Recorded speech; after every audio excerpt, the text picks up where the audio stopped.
Welcome to Storage Developer Conference Virtual Event 2020.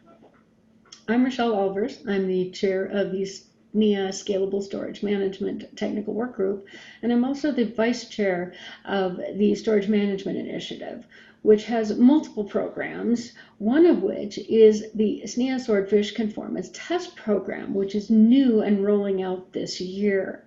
This presentation is going to talk about that program and give you a little bit of background on that. First, a short disclaimer. This information is all, of course, a snapshot of work in progress and subject to change. For information on any and all information presented, please go to snia.org/swordfish. Okay, so what we're going to talk about here is the SNIA Swordfish Conformance Test Program.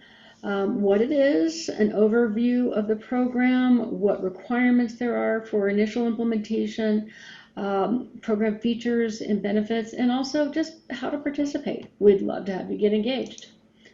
All right, so starting a little bit in the background, why do SNIA Swordfish Conformance Test Program? What are the benefits?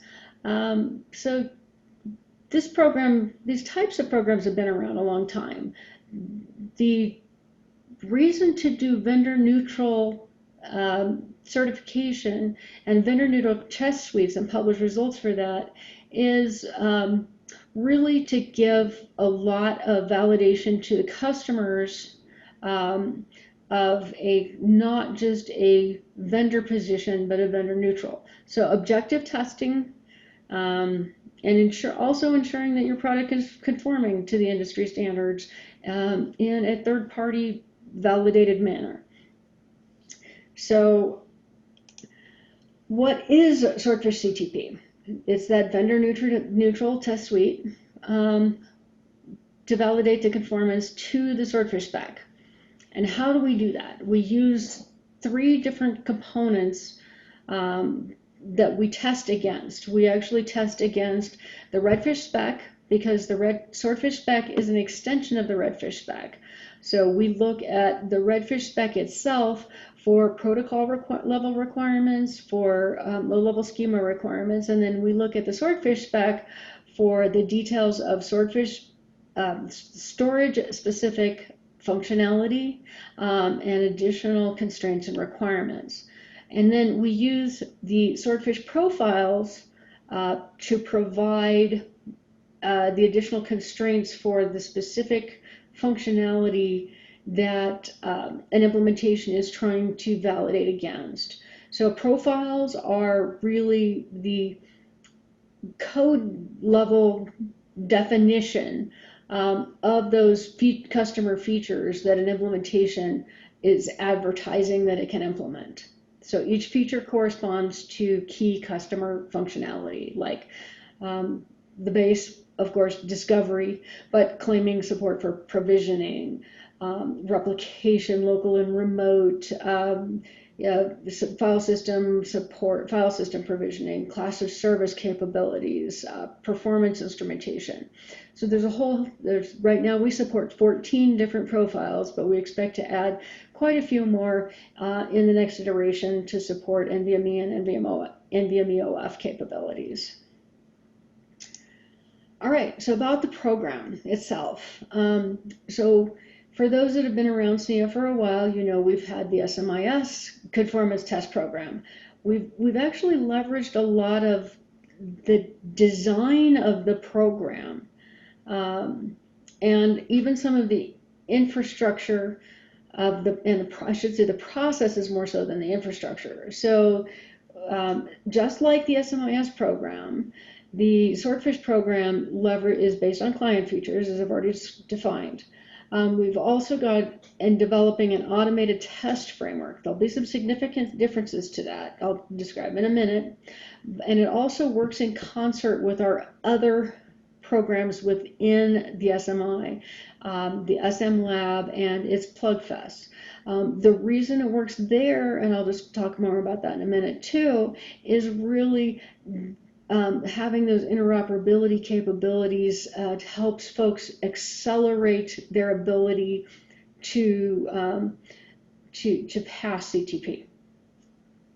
Okay, so we've said we're going to have an automated test framework. Well, with SNIA CTP, that was a big proprietary framework that was only accessible to people within the conformance test program. One of the things we're doing much differently this time is this is going to be an open source based test framework. So no proprietary from the ground up. It is entirely open source based, and it will also be leveraging the Redfish tools. The value in the program is not having a proprietary test framework.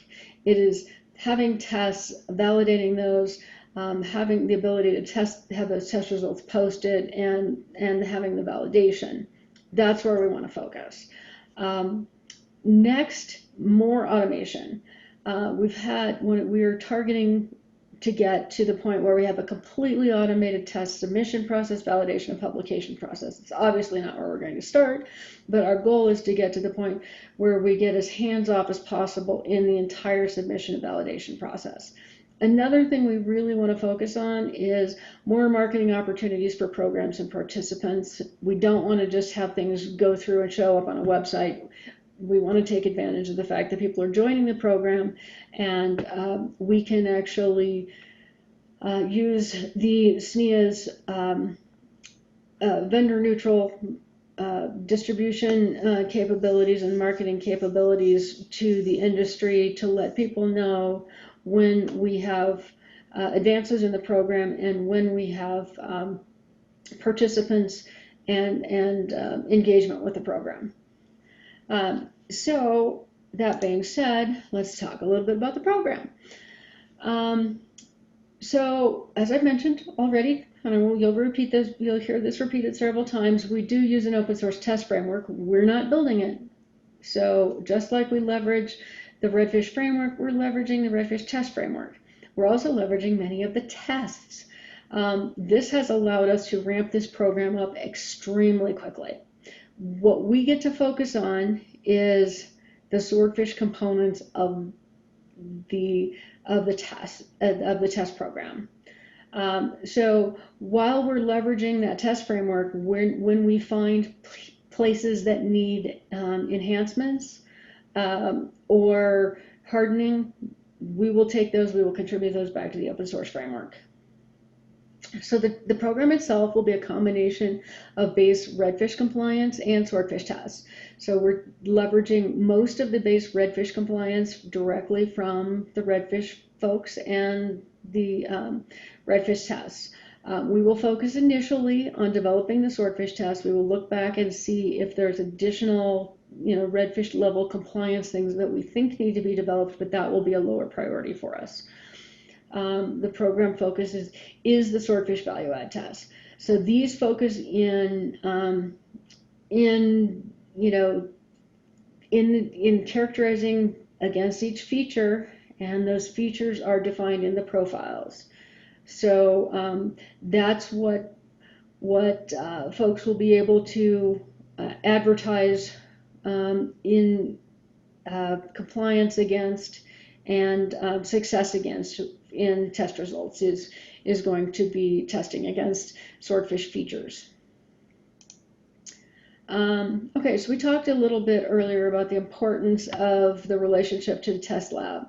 So the Swordfish, we really want the Swordfish SM Lab, the Storage Management Lab, to have a symbiotic relationship with the Conformance Lab. So ideally, participants can use the lab to test their own products as well as interoperability with the latest and greatest version of other companies' products in a confidential environment. So, and we, again, on the automation, we want to have regular automated results reporting of the available infrastructure. All of that completely confidential to the lab participants. Things that we will use to help enable that will be discounts for dual participation. We're also looking at enabling support for both physical and virtual participations. Things like, obviously in this time frame, virtual engagement is incredibly important. We've already been working on virtual plug fests and the like.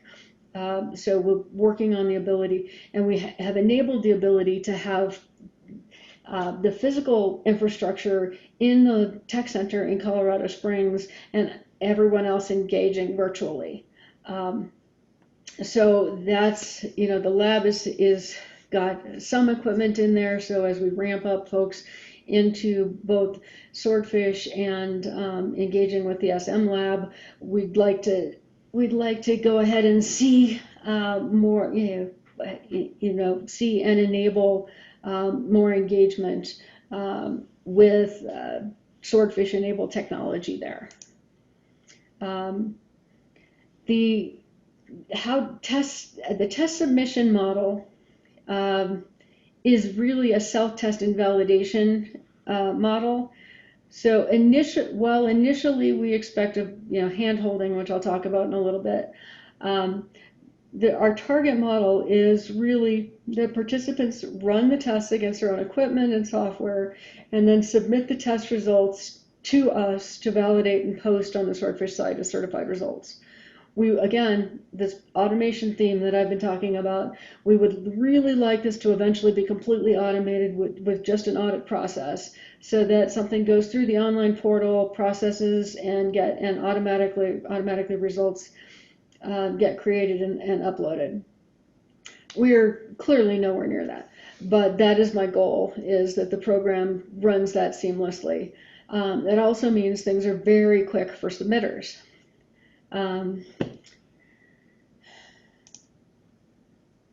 Some other features. We're working on the CTP logo and versioning. The way this is going to work for this program is the CTP program logos will be numbered, and they'll correspond to the versions of Swordfish that the twig releases as technical positions.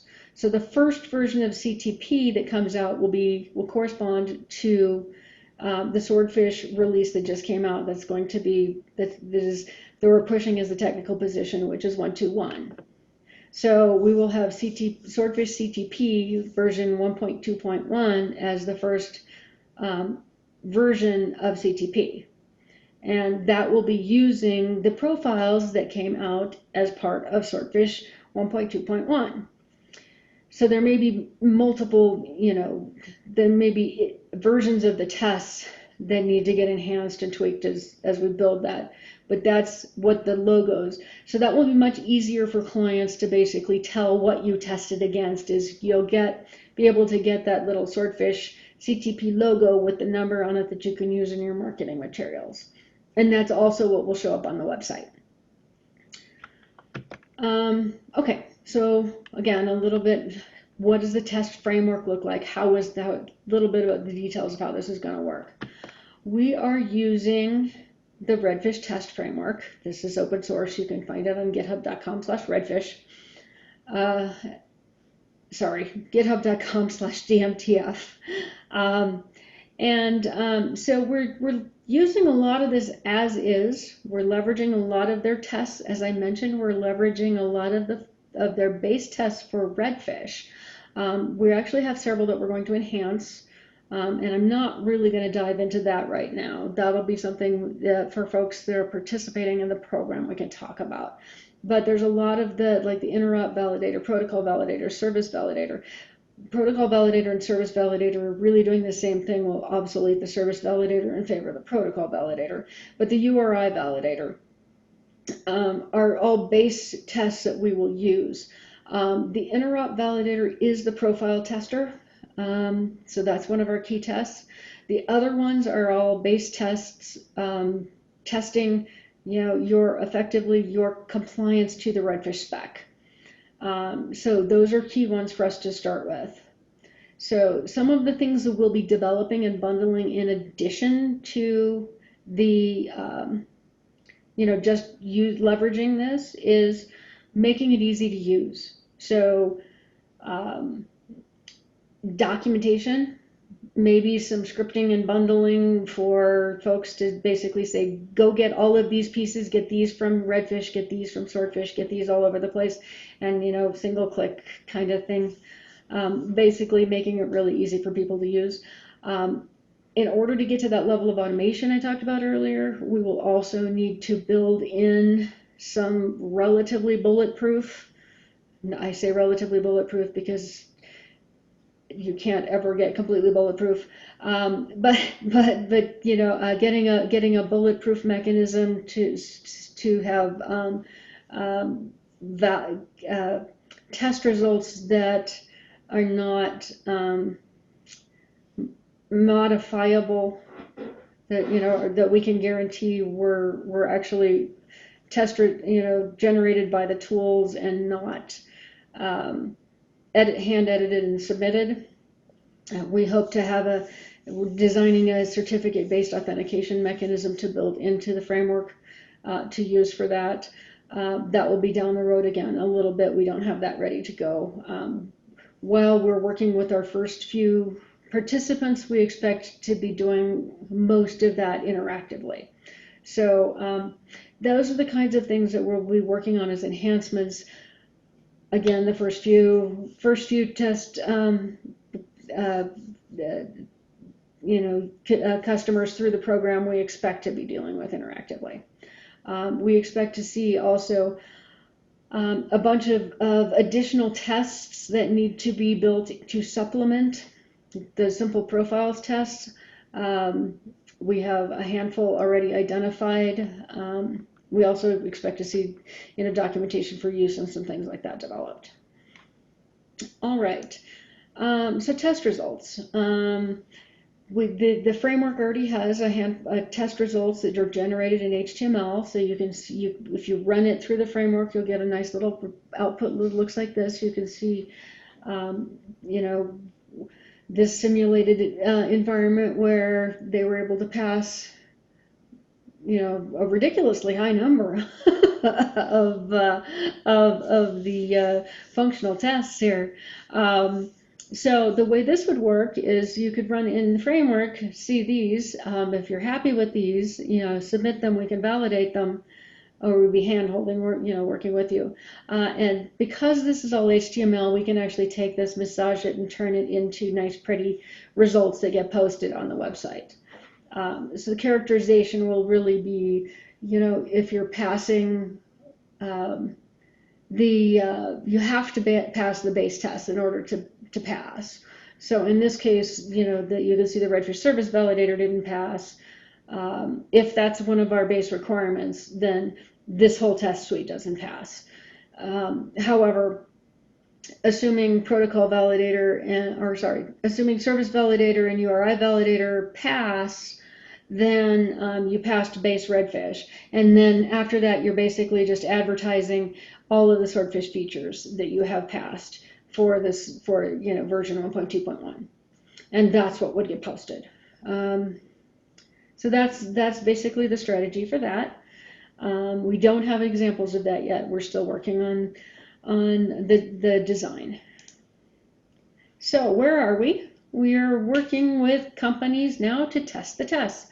We've got the framework obviously in place. We've got the infrastructure. We just are working on getting live systems up to run the kinks out and find where we need to develop some supplemental tests for bits and pieces to get everything up and actually working.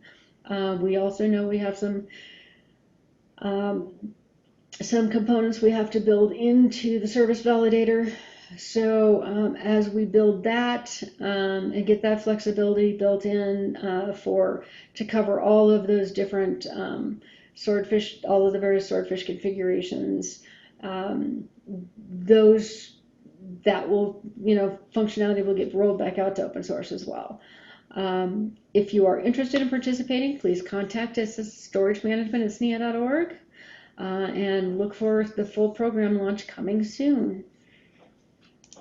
If you're looking for any additional information on engaging with SNIA Swordfish, here are a bunch of pointers for you. Remember, you can always go to snia.org/swordfish to find information. If you are not a member of SNIA and are looking to get questions answered, please go to swordfishforum.com. If you're a member of SNIA and would like to join, please check us out at snia.org/member, and also consider joining the SNIA SM Storage Management Initiative if you're not already a member. This is very critical related to Conformance Test Program. You have to be a member of the Storage Management Initiative in order to engage with the SM Lab, and it's very beneficial in order to engage with the Conformance Test Program as well. We would strongly encourage you to consider engaging with the Storage Management Initiative if you are interested in the Conformance Test Program. Thank you for watching. Please take a moment to rate this session and let us know how you think.